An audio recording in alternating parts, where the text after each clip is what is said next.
नमस्कार दोस्तों, स्वागत है आपका हमारे यूट्यूब चैनल पे।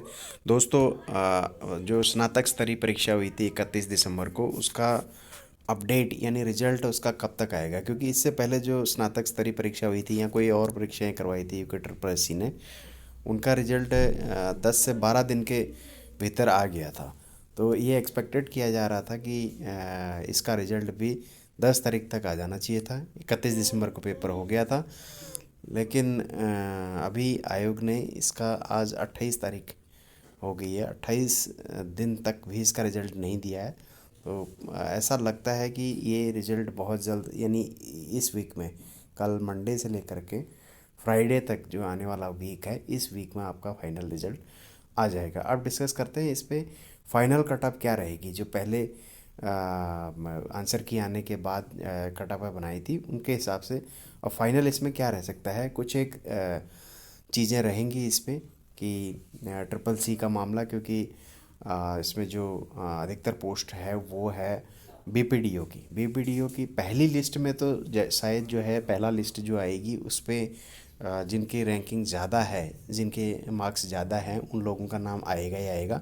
बट फाइनली जो डीबी के बाद फाइनल सिलेक्शन होता है, उसकी बात कर लेते हैं कि वहाँ क्या इसका फ़र्क पड़ता है। क्योंकि ट्रिपल सी का फ़र्क पड़ेगा। लास्ट एग्ज़ाम में भी अच्छा खासा फ़र्क पड़ा था। जो एक एक ही कैटेगरी उठा लेते हैं, जैसे जनरल कैटेगरी में 37 पोस्ट थी। तो जो जनरल कैटेगरी में 450 से ऊपर रैंक में भी व्यक्ति थे, उनका भी सिलेक्शन हुआ है बीपीडीओ में। तो आप लगा सकते हैं कि इतना फ्लक्चुएशन रहता है। दूसरी एक और चीज़ कि इसमें जो लास्ट स्नातक स्तरीय परीक्षा हुई थी, उसमें लेवल 5 और लेवल 4 में जो लोग थे, यानी जिनकी रैंकिंग नीचे थी, उन्होंने भी भरा है कि इसमें रैंकिंग सुधारने के लिए, या फिर बाकी और किसी कैटेगरी किसी और एग्ज़ाम में वो पास हुए हो, उनने भी भरा है कि जब तक ज्वाइनिंग नहीं हो जाती उत्तराखंड में, तब तक लोग परीक्षाएं देते हैं। तो वे लोग छोड़ेंगे इसमें। इसलिए हम ये कट ऑफ पे बात कर रहे हैं कि इसकी एक्सपेक्टेड कट ऑफ क्या रहने वाली है। उसका फ़र्क पड़ेगा।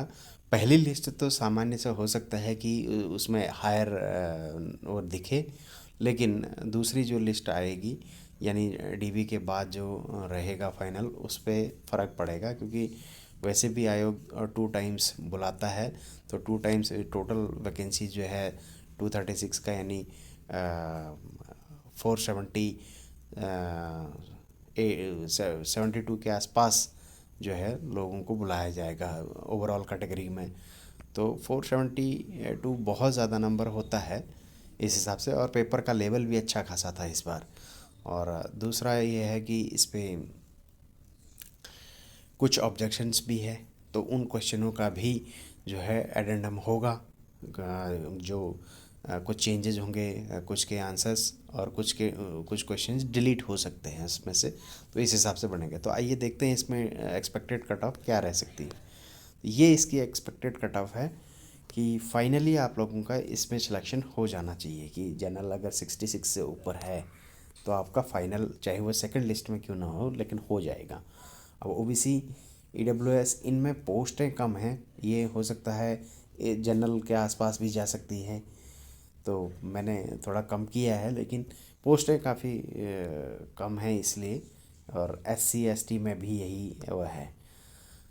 कुछ भाई पिछली बार कमेंट कर रहे थे कि उन्होंने बाकी कैटेगरी को नहीं दिया है, जैसे डीएफएफ, ऑर्फन, पीएच, या फिर कुछ और कैटेगरी होते हैं, उनकी एक्सपेक्टेड कट ऑफ नहीं बताई गई है। तो इसमें वैकेंसी में बिल्कुल ही वो नहीं है। डीएफएफ के लिए मात्र एक पोस्ट है, वो भी बीपीडीओ पौड़ी के लिए। तो इसकी क्या कट ऑफ हो सकता है कोई 70 से ऊपर ना हो जाए। तो मैंने एक्सपेक्टेड 65 रखा है, बट एक्स सर्विसमैन 60+ होना ही चाहिए। एक्स सर्विसमैन के लिए पोस्ट है 10-12। तो ऑर्फन के लिए भी जो है वो पोस्ट काफ़ी कम है, किसी भी उस पर पोस्ट नहीं है। तो इसीलिए इसका 60+, 2-3 पोस्ट है जो है। पीएस कैटेगरी के लिए भी 2-3 पोस्ट है, तो 60+ होना चाहिए।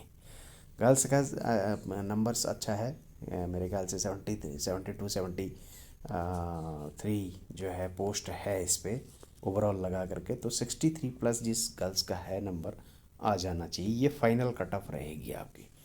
Thank you.